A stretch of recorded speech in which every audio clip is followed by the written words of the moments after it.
انسانی تاریخ گواہ ہے کہ بڑے سے بڑے بادشاہوں کے مقبرے لوٹ لیے گئے، فراعین مصر کی لاشیں عجائب گھروں میں تماشا بن گئیں اور سکندر اعظم کی قبر کا نشان تک مٹا دیا گیا۔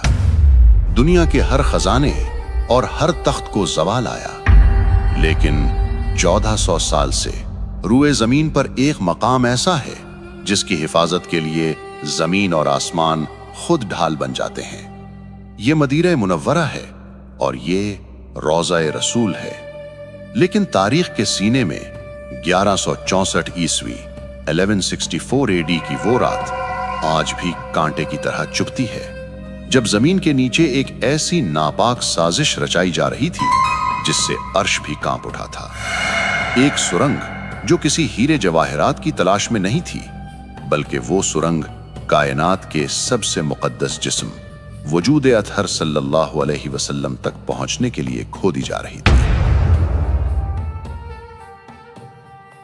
مدینہ سو رہا تھا، لیکن ہزاروں میل دور شام کے شہر دمشق میں ایک بادشاہ کی نیند اڑ چکی تھی۔ یہ سلطان نور الدین زنگی تھے، عالم اسلام کے وہ حکمران جن کی ہیبت سے صلیبی بھی کانپتے تھے۔ لیکن اس رات سلطان اپنے بستر پر پسینے میں شرابور ہو کر اٹھ بیٹھے۔ انہوں نے خواب میں دیکھا کہ سرکار دو جہاں صلی اللہ علیہ وسلم خود تشریف لائے ہیں، مگر منظر دل دہلا دینے والا تھا۔ رسول اللہ صلی اللہ علیہ وسلم دو شخصوں کی طرف اشارہ کر رہے ہیں جن کے چہرے سرخ اور آنکھیں نیلی تھیں، اور زبان رسالت سے یہ الفاظ نکل رہے تھے: محمود، مجھے ان کتوں سے بچاؤ۔ سلطان زنگی چیخ مار کر اٹھ بیٹھے۔ جسم کانپ رہا تھا، آنکھوں سے آنسو جاری تھے۔ وہ سمجھ نہیں پا رہے تھے کہ اس خواب کا کیا مطلب ہے۔ نبی صلی اللہ علیہ وسلم کو کس سے خطرہ ہو سکتا ہے؟ سلطان نے وضو کیا، نفل پڑھے اور دوبارہ لیٹ گئے، مگر خواب پھر آیا۔ وہی دو چہرے، وہی پکار، مجھے بچاؤ۔ 3 بار ایسا ہوا۔ اب سلطان کے لیے دمشق میں ایک لمحہ رکنا بھی ناممکن ہو گیا۔ رات کے آخری پہر انہوں نے اپنے وزیر جمال الدین موصلی کو طلب کیا۔ یہ وزیر صرف ایک مشیر نہیں بلکہ ایک صاحب بصیرت انسان تھے۔ سلطان نے روتے ہوئے اپنا خواب بیان کیا۔ وزیر نے فوراً کہا: اے سلطان، آپ ابھی تک یہاں بیٹھے ہیں؟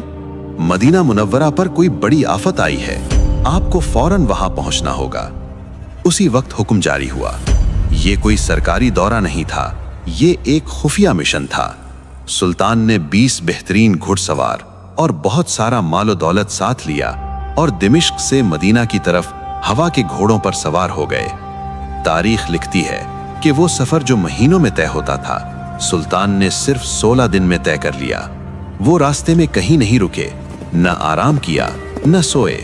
ان کی آنکھوں میں صرف ایک ہی تصویر تھی، وہ 2 خوفناک چہرے۔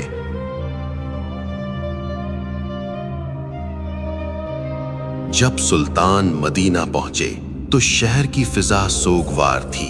سلطان نے سیدھا مسجد نبوی کا رخ کیا، روضہ رسول صلی اللہ علیہ وسلم پر حاضری دی۔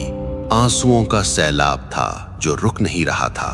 لوگ حیران تھے کہ شام کا بادشاہ اچانک یہاں کیسے؟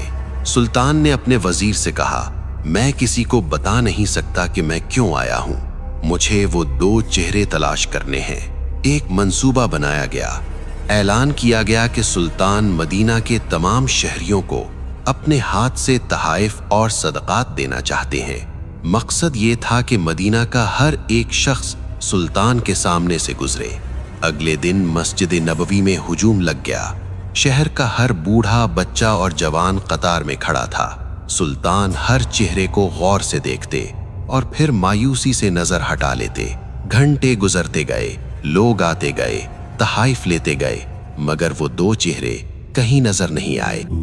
یا رسول اللہ۔ شام ہو چکی تھی، خزانہ خالی ہو گیا، مگر سلطان کی تلاش ادھوری تھی۔ وہ پریشان تھے کہ کہیں خواب محض وہم تو نہیں تھا، مگر دل گواہی دے رہا تھا کہ خطرہ ابھی ٹلا نہیں ہے۔